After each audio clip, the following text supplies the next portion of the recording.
Hello and welcome to all the men and women of the West. I'm Joe, here with me is my co-host Dan. Hello and greetings. Today's video is not going to follow as much battle so much as some interesting developments in the story. Namely, after the first attempted siege of Stormwind, Garona was captured and introduced to the court, with Khadgar vouching for her, and having a shocking revelation to give, that Medivh had sided with the Legion. This proved to be a bit of a shock for everyone. Now in some depictions, Lane says, no, not my precious Medivh. He would never. He totally would, but he would never. Sure, he's a mass-murdering, treacherous scumbag, but he would never betray me unless he really meant it. I'm joking.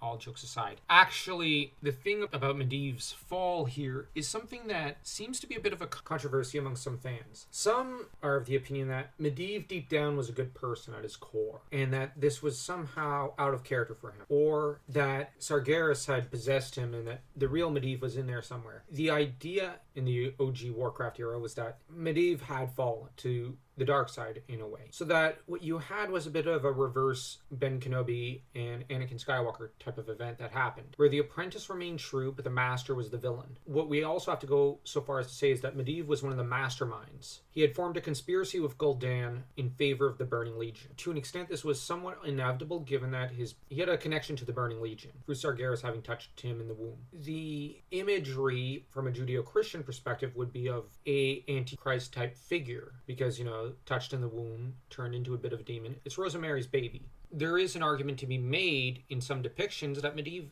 did redeem himself and did try to do the right thing at the last minute. As much as I prefer Medivh as an all-out villain, simply because him being pure evil is much more interesting to me, I have to admit that in the movie, when he starts weeping over what he has done and opens the portal of his last breaths, it is a beautiful scene. And that is a great scene for a character who achieves redemption. And you do have to separate the movie from the games, / some of the books, / some of the comic books. Medivh's redemption in the movie is a moving scene. The movie did do a really good job with that one. And it's a shame we didn't get more movies in that mold. I believe it was either Universal or Warner who were doing the distribution.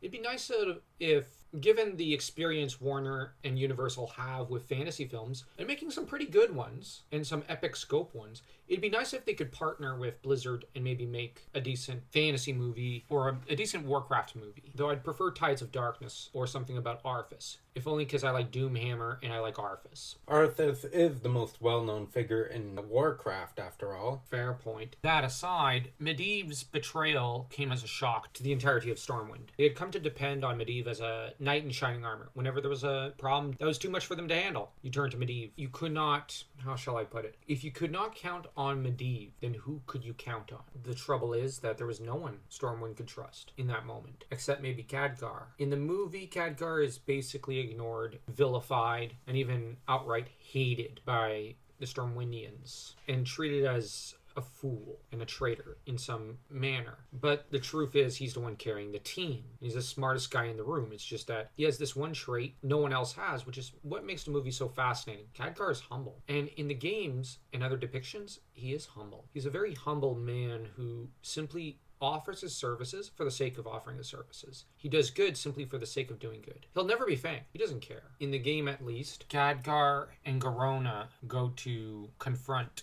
Medivh themselves, whereas in the movie, it's Khadgar and Anduin Lothar. A battle ensues, a vicious one. I have to admit, I really like the battle from the movie. I agreed. That was a really good fight scene. He's punching way above his pay grade. But that's the beauty of Khadgar as a character. He's like Obi-Wan in that he should not be able to compete with the guys he's fighting. And yet, he always scores a victory. And Sargeras decides to inhabit Medivh, treating him as his avatar. He decides, originally, I believe it was Medivh who made the decision on his own, though later it's retconned into it being Sargeras. Regardless, the Guardian ends up magically cursing Khadgar to age well past his prime. This allows Khadgar to tap magic spells and spellbooks that he never would have had access to in his youth, because Gul'dan ends up seeing the battle through Garona's eyes, ends up connecting with Medivh in order to access his memories just before Khadgar slays Medivh. And when he does, Gul'dan is put into a coma because the thing is, Gul'dan had connected his spirit with that of Medivh. Thus, when Khadgar basically dealt the killing blow, some of the trauma was related to Gul'dan, and Gul'dan ended up temporarily out of commission. Two birds with one stone. Don't mess with Khadgar. He's probably one of the top 3 greatest characters in Warcraft in terms of competence. Nobody screws with Khadgar. That aside, the corpse of Medivh, which had been infused with so much fel, caused a massive calamity, an explosion that ravaged the land around Karajan and turned it into what we now know as Deadwind Pass, and turned what was then called Brightwood into Duskwood.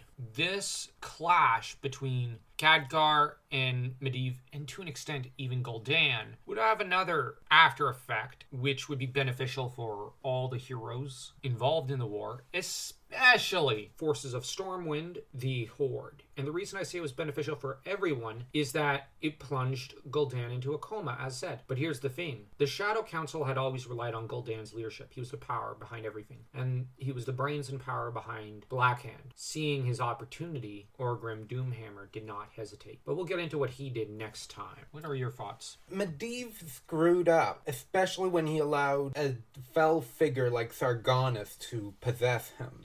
Well, yeah. Some depictions show it as it was against Medivh's will, which I kind of lean that way, but on the other hand, Medivh was since the womb cursed, and he could not resist Sargeras, because he's basically Sargeras' avatar. In that regard, yeah, he was basically screwed from the minute he was born. And we have to bear in mind, it was of his own volition that he helped open the gate to the other world, and let the Horde in. And he had willingly conspired with Gul'dan. This is where I really like Gul'dan and Medivh as villains. They're very cunning, clever figures, and I would argue that they're mirror images of each other. Gul'dan is the traitor to the Horde, while Medivh is the traitor to the Alliance. And here's another factor, now that I think about it. Gul'dan was the power behind Blackhand. To an extent, Medivh was the power behind Lane. But the difference is that Lane had the ethics and a personal code of conduct, notably that of chivalry. While Blackhand had a variant, a twisted form of it, Blackhand, however, was evil, brutal, quickly decided to forget his code when he murdered his own daughter and his son-in-law. Deeds that, no offense, but Lane would never have done any of that. Lane loved his kids. Lane wanted to do the right thing, and that's why he fought. He wanted to protect the people. And there's another factor, as a king, we have to give him credit. How did he groom his own heir? Varian's a very competent king. Did everything good to make sure his kids became very well educated and very good rulers, or successors in their own right. Blackhand gave no thought to that. So, in a way, Blackhand and Gul'dan are evil versions of Lane, and an even more evil version of Medivh, who is pretty nasty himself. And if you feel that we're bad-mouthing Medivh, and it's not that we hate the character, I absolutely love him as a villain, but like I said, in the depictions when he's redeemed, I actually tend to like him as a character anyways. I really enjoyed the movie and how they portrayed Medivh. The fact that they made him look like a biblical... Yeah, like they make him look like a biblical figure. Yeah, and I like that he comes around at the end realizing that... Yeah, even though I'll say this, he was really arrogant. In that regard, it just adds to the fascination and beauty of the character in a way. And it's interesting that he doesn't like Khadgar in the movie, but then at the end, there seems to be a genuine love on his end for Khadgar, which is a contrast to the game where him and he curses Khadgar to age rapidly, and Khadgar ends up having to fight him tooth and nail with everything he's got. It's a clash which is one of my favorites. It's one of the most epic fights in fantasy. Master versus apprentice, except it's the apprentice fighting for the sake of the whole world. And the scene where Khadgar takes the fel and tries to disperse it and get rid of it to purify and sanctify his master and the tower is a great one. The only sad thing is that so much death came in its wake, and you had